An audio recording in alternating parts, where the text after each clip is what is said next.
जय भोले की हर हर महादेव, बम बम भोले। आज मैं आपको सुख सागर तीसरे स्कंद का 28वां अध्याय सुना रही हूँ। सुनी। भक्ति योग संक्षेप कही, ज्ञान रूप आख्यांग, पुनि वैष्णव कर परम प्रिय, कहे ओ योग साष्टांग। सुनिए, श्री भगवान कपिल देव बोले कि हे मैया, तुम योग का लक्षण सुनो। योग दो प्रकार का है, एक सबीज और दूसरा निर्बीज।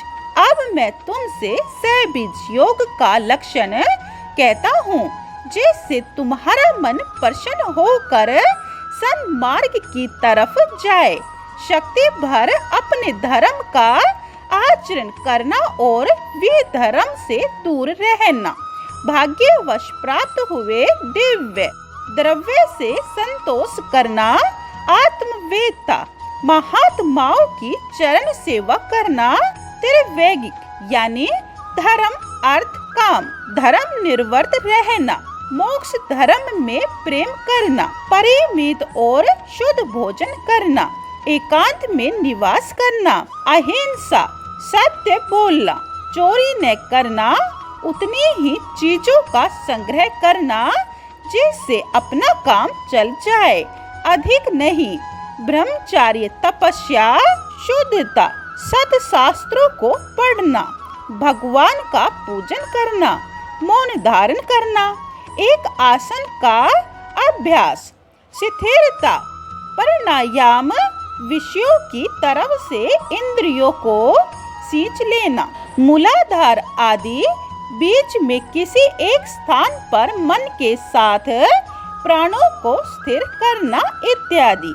यम नियम आदि उपायों से मन को बुद्धि के साथ संयुक्त करे। तब फिर शुद्ध स्थान में तथा पवित्र आसन पर सरलता से बैठकर पूरक, कुंभक, रेचक नामक प्राणायामों से प्राण मार्ग को शुद्ध करके चित्त को स्थिर करे। तब श्वास जीतने वाले योग का मन शुद्ध हो जाता है।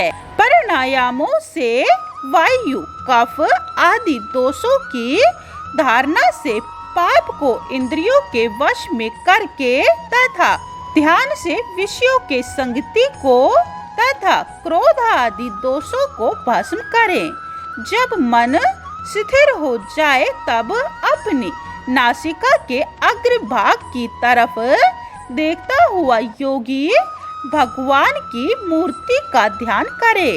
भगवान का स्वरूप कैसा है कि प्रसन्न मुख, कमल जैसे नेत्र, श्याम शरीर, शंख, चक्र, गदा, पद्म धारण किए हुए पीताम्बरधारी श्री वत्स का चिन्ह है, जिनके वक्षस्थल में शोभित हो रहा है।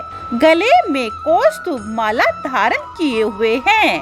वन माला से सुशोभित अमूल्य हार, बाजूबंद, किरीट, कुंडल, नूपुर आदि भूषणों से शोभायमान भक्तों के हृदय कमल में विराजमान, शांत, अत्यंत सुंदर, सब लोगों से नमस्कृत ऐसे श्री भगवान के समस्त अंगों का तब तक ध्यान करे जब तक कि मन स्थिर न हो जाए।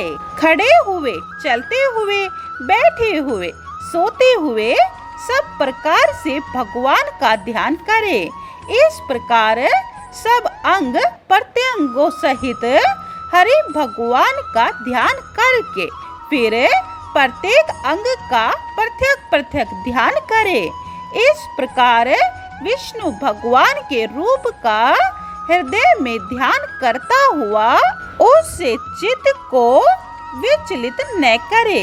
इस तरह अपने हृदय कमल में ध्यान करके हरि भगवान के प्राप्ति हुए भाव वाला, भक्ति से त्रिविध हृदय वाला, प्रसन्नता से रोमांच युक्त अंग वाला आनंद समुद्र में डूबा हुआ ध्याता और ध्येय के विभाग से रहित अखंड आत्मा को जो देखता है, वह सुख दुख आदि सब विषयों को अहंकार से उत्पन्न हुआ देखता है।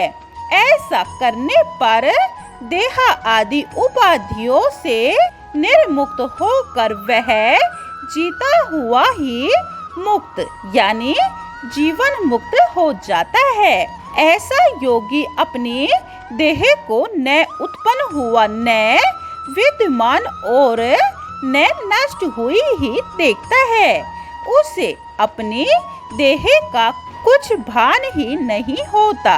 जैसे पुत्र और धन से मनुष्य अपने को पृथक देखता है, उसी तरह आत्मा को भी देह से पृथक देखता है।